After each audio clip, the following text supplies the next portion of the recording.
Goma is a city of northern Kivu province found in eastern DRC, otherwise known as the Democratic Republic of Congo.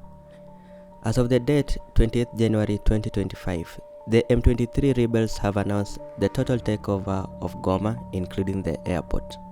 So, here's everything you need to know about the conflict happening in Goma and what the mainstream media hasn't shown so far, or you might have missed. Hey, call me Louis. This is my spot. LuiSpot. So, we begin by what the legacy media has not shown so far. Now, with just hours of the announcement that Goma had fallen to the rebels, emerging video clips have shown that nearly 4,400 prisoners had escaped from Munzene Central Prison.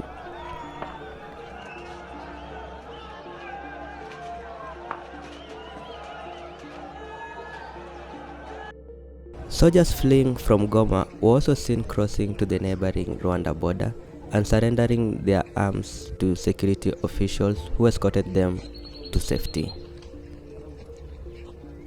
Also, the fleeing soldiers were spotted robbing locals as they flew. It's for this reason locals had a massive support for the M23 rebel group.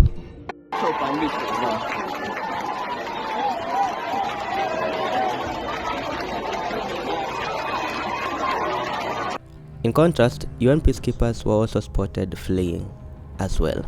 They also announced that non-officials will also be sent for safety outside Goma.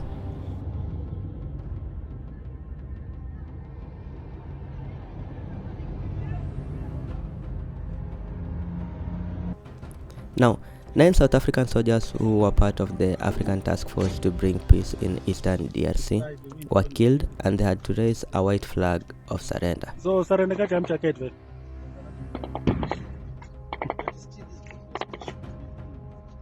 Only one of the white flag.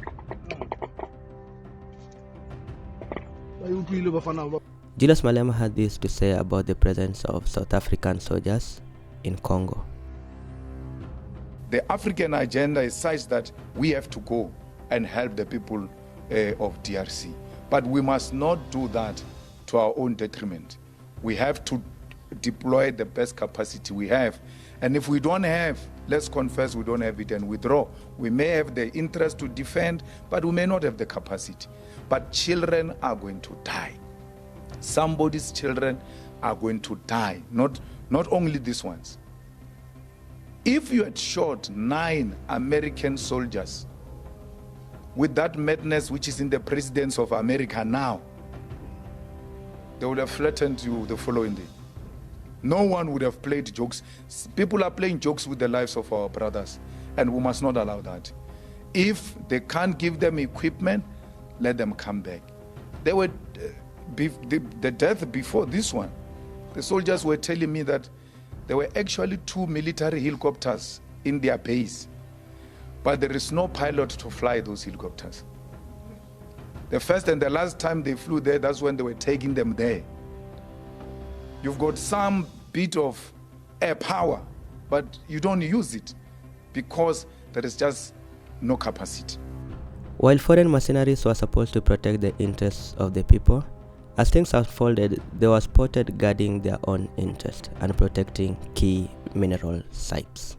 There's a rejection of African standby force by the imperialist forces and the West because they benefit out of the instability of DRC and Africa in particular. They've been destabilizing that country for many years because they want those minerals in the DRC. They even created illegal landing strips to land in DRC, to steal directly from DRC and leave. Now, you may ask, what is it that is happening with M23? And here's a brief history of M23 and what they are fighting for. M23 is a Congolese revolutionary movement with abbreviation that stands for the March 23 movement. The military group is predominantly made up of Congolese Tutsis, and it's for this reason that some people think Rwanda still supports the rebel movement. President Kagame, who is also a Tutsi by the way, has come openly numerous times to deny these claims. So why doesn't DRC address the problems of their own people? Why do they have to put the weight of that on our shoulders? Why don't they take away these 100,000 plus refugees here, take them back home?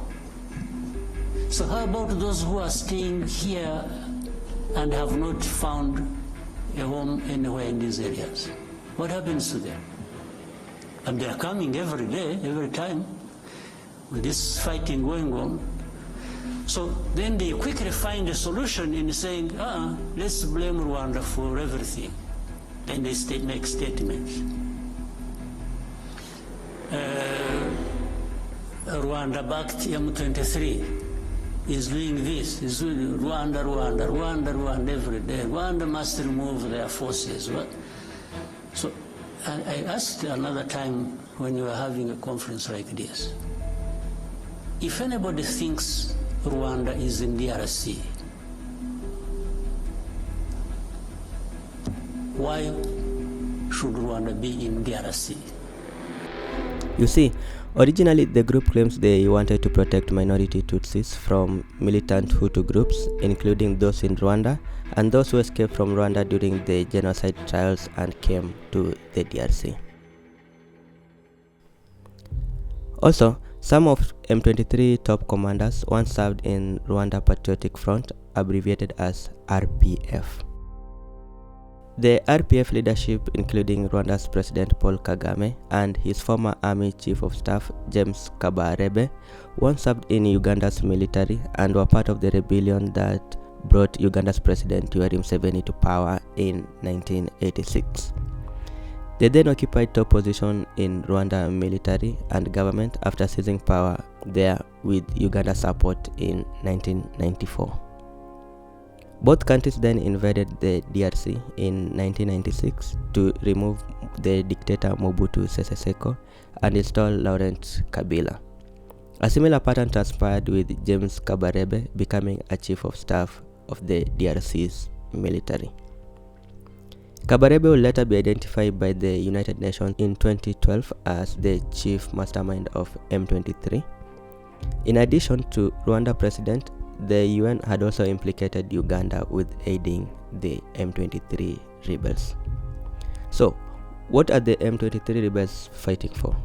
Generally, as said earlier, they need their birthrights to be recognized as Congolese citizens, be included in affairs of the country as a minority group, and not be labeled as terrorists or foreign Rwandan nationals. Goma is also rich in natural resources, as is the entire DRC, in both forest and minerals, among which include the much needed coltan that is used in nearly all electronic industry. So there you have it, guys, a brief update of what is happening in Goma, Eastern DRC, their history and the major reason for the conflict. Begs the question, what role is the UN playing in the country, having been deployed there for over 20 years now? That sums it up for this video.